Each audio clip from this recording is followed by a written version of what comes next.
Hey, what's going on guys? Welcome back to the channel. Now, it is very late at night. It's like 12 a.m. in the morning. But I'm making this video right now because just an hour or so later, AMD is going to unveil their latest generation of desktop GPUs, that is Radeon 7000 series, based on their latest RDNA 3 architecture. Now, this release is extremely important and very crucial for AMD because AMD is at a juncture now where they can just confidently say, and even the customers, they can confidently say that AMD is neck and neck with Nvidia in terms of their GPU horsepower, like let's say in terms of raw rasterization performance. Not only that, but AMD has been outperforming Nvidia in terms of performance per watt since some time now. All this progress started just a few years back with the Radeon RX 5700 XT, their flagship series RDNA 1 architecture GPU. The GPU went toe to toe against the Nvidia RTX 2070 Super at the end of its life cycle with all the updates and all. And since then, AMD has been rapidly pushing the envelope in terms of performance per watt and overall performance as well. Not only that, but AMD has been undercutting Nvidia quite significantly in terms of the prices, and as a result, each of Radeon's products provides significantly better value for money compared to the Nvidia counterparts in terms of gaming performance. So I feel this time around with Radeon 7000, it is going to be a huge chance for AMD to claw back and gain some market share from Nvidia. Nvidia unveiled their RTX 4090 a few weeks ago, and yeah, it is an insane GPU in terms of performance. It is absolutely nuts. However, the product stack, the controversy with the RTX 4080 12 gigabytes, which is basically an RTX 4070, Nvidia backed off and cancelled that product totally. The controversy that Nvidia has created with the pricing of the products, I think Radeon really has an awesome opportunity this time around to really claw back some market share from Nvidia. Radeon just needs to be good enough. They don't have to match the RTX 4090 in terms of performance. Radeon just has to be good enough and just have to price their products well. So yeah, that's what I wanted to say. Let's not waste more time and let's see what AMD has in store for us with Radeon 7000. All right, let's see.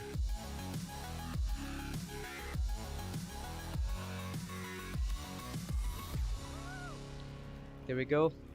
Lisa Su on stage. Welcome, and thank you all for joining us today. Playing your games on your devices, or you're a streamer that are really trying to stream those experiences to other gamers.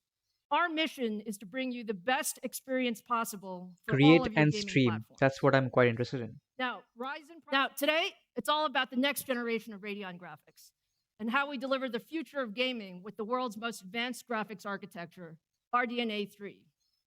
So let me start and tell you a little bit about RDNA 3. We really set truly ambitious goals for RDNA 3. And as you know, Performance at per the watt, forefront for what high we're resolution, doing is it's high all frame about rate. power and energy efficiency. And we want to make sure that we continue to innovate around performance per watt leadership to enable all of the gamer upgrades to be done with fantastic performance, but at a reasonable power. All right, let's get Now, going. there's a lot been said about our new chiplet design. So let me start World's with our first chiplet design. chiplet gaming GPU, just This like their is the world's CPUs. first chiplet gaming GPU. Now, why did we use chiplets? Chiplets really allow us to use a modular approach to optimize the performance and savings, efficiency of the overall design. Efficiency. And so with our chiplets, like we've done on the CPU side, on the GPU side, we're mixing and matching the right technology for each function. GCD. Okay. Now, the graphics compute die is 5 a nanometer. high-performance 5-nanometer technology design, and it contains all of the high-performance compute in the GPU.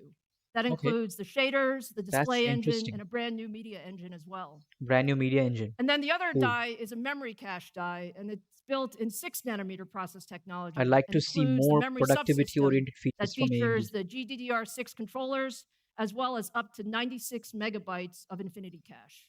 Okay. And as a result, we have just an incredible capability with more than GDDR6. 61 teraflops of compute.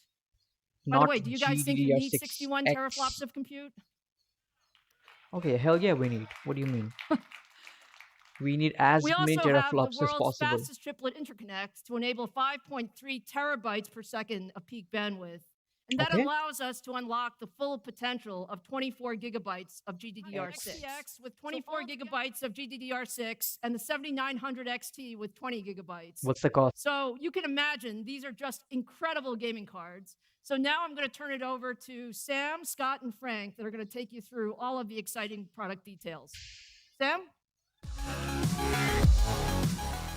These diminutive but powerful MCDs feature a Wow. second generation Infinity cache, each connected to 64 bits 2.7 of high-speed times GDDR6 memory, greater combined bandwidth. to up to a width of 384 bits. That shares resources between rendering, Okay, AI, and dual ray media tracing engine. That is to very make the interesting most to me. effective. The dual media engine is really very like interesting to me because I want AMD to provide, you know, uh, features for content creators. This is what I'm really excited about.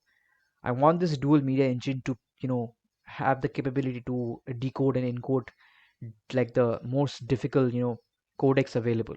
8K, H.265, 10-bit, whatever, 12-bit, 16 bits, high-end B-RAW footage, 12-bit B-RAW footage, whatever. This is what really excites me, this dual media engine thing, because I want AMD to provide us with, tools for productivity and content creation. Compute unit specifically optimized for high-resolution gaming. The key word here is unified, which Okay. means we have a tightly integrated unit which shares resources to deliver the most power and Okay, I can see AI accelerator and second gen RT engine. So obviously they have their second generation ray tracing cores, ray accelerators, that's what they called it. But I see, AI acceleration. So maybe, FSR is going to, you know, uh, going to the next level with, let's say, FSR 3.0 or something, where AMD can take advantage of their, AI blocks or whatever you can call to make more intelligent decisions when it comes to upscaling and, compete more closely with NVIDIA's DLSS 2. Whatever the latest version is, and also Intel's of AI. XeSS. The final enhancement to mention to our compute unit is the ray tracing acceleration, which is built on new instructions in the shader and support for DXR ray flags and many improvements for ray box sorting and traversal. Caches How much better is going to be the ray tracing performance? I am not really that much interested in ray tracing. I kind of don't care about ray tracing at all. But yeah, it's cool to know because NVIDIA really pushed their RT cores to the limits with the RTX 4090. The ray tracing performance is insane with the RTX 4090. So I don't know, like 50% better performance compared to Radeon 6000 series. That is not that great actually. I mean, not competitive with Nvidia at all. Yeah, but anyways, I'm not much into ray tracing. I don't care about it. Although, if an AMD can utilize those ray tracing cores for other things, like Nvidia uses those ray tracing cores for some insane, rendering applications. They use the optics rendering engine for stuff like Blender, where it absolutely, destroys anything else in the market. So, the RT cores are used for, 3D modeling and 3D compute. So maybe I'm not sure what AMD has in store with those ray accelerators other than gaming. standards, we have a new dual media engine, and it supports 2 simultaneous encode or decode streams, up to 8. Right, that's great. Simultaneous encode decode of AVCH, AVC high efficiency video codecs, 8K 60, 8K 60 AV1 encode and decode, AI enhanced video encoding. This is great. This is great. This is what I wanted, and yeah, it's looking good. I mean, if in the real world, the applications can actually take advantage of this, Premiere Pro or DaVinci Resolve, these applications are updated well and supported, if AMD works together with these manufacturers software, with these software developers, this is going to be really good because this is something AMD has been lacking for generations now. Nvidia has been just, having the industry on lock with their really good NVIDIA encoders, with their RTX encoders and all those things. So yeah, this new dual media engine, I'm telling you guys, this makes me really excited. I'm really looking forward to how the different, video editors and other applications handle and utilize this media engine. And by greatly increasing the frequency inside the I media hope engine, this works we in the real delivered up world. to 1.x. And the Radeon RX 7900 XTX is going to be the perfect card to power your games at 4K. In pure rendering, the 7900 XTX is up to 1.7 times faster than our previous Okay. generation flagship GPU. Okay. And in ray tracing, we are seeing up to 1.6 times more performance in native 4K. What do you think? The rast the rasterization performance is impressive, obviously. Up to 1.7 times the gain. But the ray tracing performance, like, it just isn't looking as competitive with NVIDIA.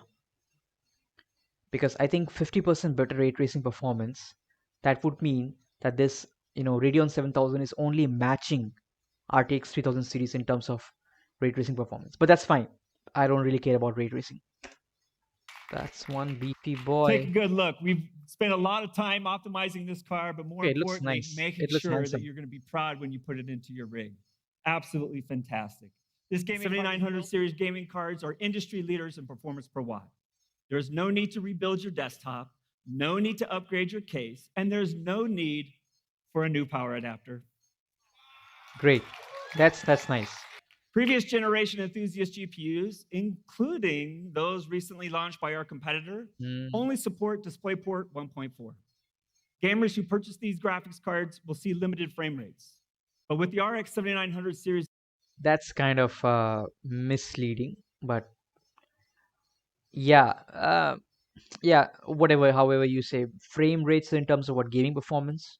I mean, if the 4090 has faster gaming performance than this, although it's kind of true that 4090 can push more than 4K 120 FPS in many games, and basically the GPU, it cannot push that many frames per second at 4K, yeah, without having to compromise with the bit rate. So obviously it doesn't make a huge difference, but yeah, you are making a compromise in terms of bitrate because the 4090 can push beyond 4K 120 FPS in many games. So yeah, this guy's kind of speaking facts. of GPUs, it'll allow you to actually see the frames you are paying for when you upgrade to a DisplayPort 2.1 monitor. If you are paying that much money for a brand new gaming card, Damn, you should demand a GPU that will allow you to game into the future. he is And only the 7900 series can give you that. he's hitting this hard. And starting in early 2023, an incredible new just 16 months, FSR will be available in 216 games, proving just how compelling open technologies are for the entire industry. Our latest update, That is FSR true. 2.2, reduces super resolution temporal ghosting, not only the artifacts on fast-moving objects, and it'll also be available in Forza Horizon 5 soon. That's nice because I have tested FSR 2.1 mod for Cyberpunk 2077, the anti-ghosting beta, and it actually has significantly reduced the ghosting. So that's a good step towards, better quality upscaling. I still prefer this DLSS, but yeah, FSR 2.1 is looking quite good. So FSR 2.2 will definitely be better. If they can work upon the ambient disocclusion thing, uh, it's gonna be really good. So let's see. Now, I'm not saying that you would, but you could play games with RX 7900 XTX that go beyond today's 8K 60 hertz limits. In Dawn of Ragnarok, the latest expansion to Ubisoft's acclaimed Assassin's Creed Valhalla, Not with FSR paired with they're showing FSR, man. Show the raw raster performance the 7900 at native XTX, resolution. you'll be able to get 96 frames I per know second at a NVIDIA crisp does the same thing 8K resolution. with DLSS 3 and all those things, with frame generation and all those things, but we would like to see Radeon be different from NVIDIA, right? Would like to see the performance at native resolution, but yeah, I'm sure it's coming. And with the RDNA 3 architecture, real-time ray tracing performance has greatly improved generation over generation. In Dying Light 2, with ray tracing features turned to the max, the 7900 XTX delivers performance above 60 frames per second with FSR at 4K. I don't know what I feel about this. I mean, they are showing FSR, but if you remove the lighter colors from this graph that they are showing, And if you just look at the the native performance in terms of ray tracing, then yeah, it's like 50% boost in terms of ray tracing performance, and that's not that great.